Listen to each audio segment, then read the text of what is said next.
Hello, friends. My name is Dr. Priyanka, and today we will discuss about the difference between nutrient agar and nutrient growth.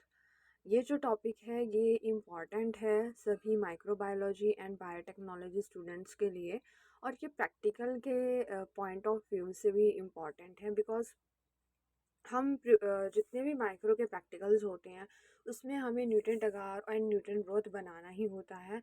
तो आज हम इसी के बारे में डिस्कस करेंगे कि न्यूट्रिएंट अगार और न्यूट्रिएंट ग्रोथ में डिफरेंस क्या होता है और दोनों होते क्या हैं। सबसे पहले तो हमें न्यूट्रिएंट अगार, जहाँ पे भी न्यूट्रिएंट अगार आता है तो अगार का मतलब है कि सॉलिड मीडिया। तो ये एक मीडिया होता है जो बहुत सारे माइक्रो ऑर्गेनिजम्स की ग्रोथ के लिए इम्पॉर्टेंट होता है क्योंकि ये उनको सपोर्ट करता है ग्रो करवाने में।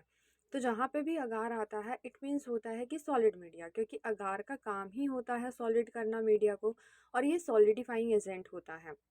उसके साथ ही जो न्यूट्रिएंट ब्रोथ होता है, जहाँ पे भी वर्ड आता है ब्रोथ, ब्रोथ का मतलब होता है लिक्विड मीडियम।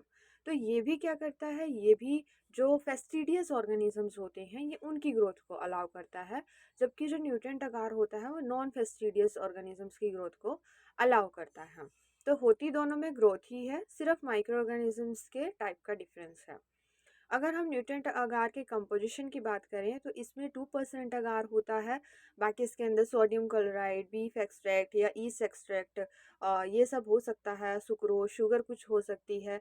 जो हमारा न्यूट्रिएंट ग्रोथ होता है उसमें ये सारे कंपोनेंट्स होंगे बट उसके अंदर अगार नहीं होगा, क्योंकि अभी मैंने बताया कि जो अगार है उसका काम ही होता है मीडिया को सॉलिड बनाना।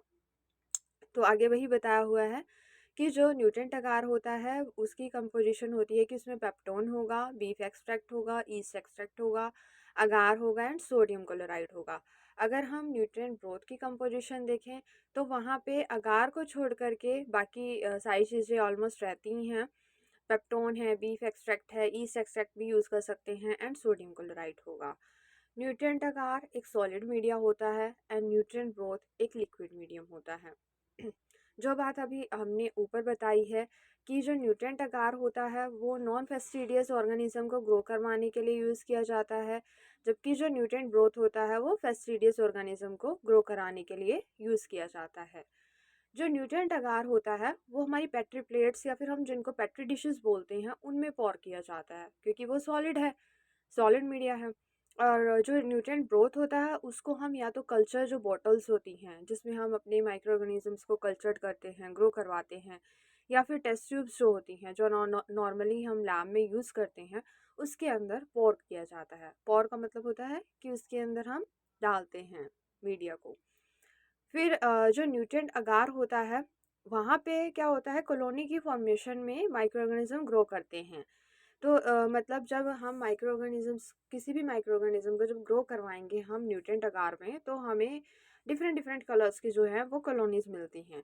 जबकि जो न्यूट्रिएंट ग्रोथ होता है वो यूज़ किया जाता है माइक्रो ऑर्गेनिज्म के स्टॉक को मेंटेन करने के लिए, कि अगर हमें किसी माइक्रो ऑर्गेनिज्म की नीड है और हमें वो लॉन्ग टाइम तक स्टोर करना है, तो हम उसको स्टोर करने के लिए फिर न्यूट्रिएंट ग्रोथ बनाएंगे एंड देन हम माइक्रो ऑर्गेनिज्म को एज अ स्टॉक जो है वो न्यूट्रिएंट ग्रोथ में स्टोर करके रख सकते हैं।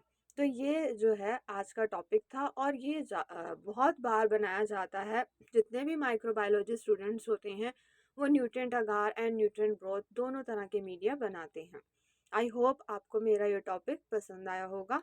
लाइक एंड सब्सक्राइब कर दीजिए।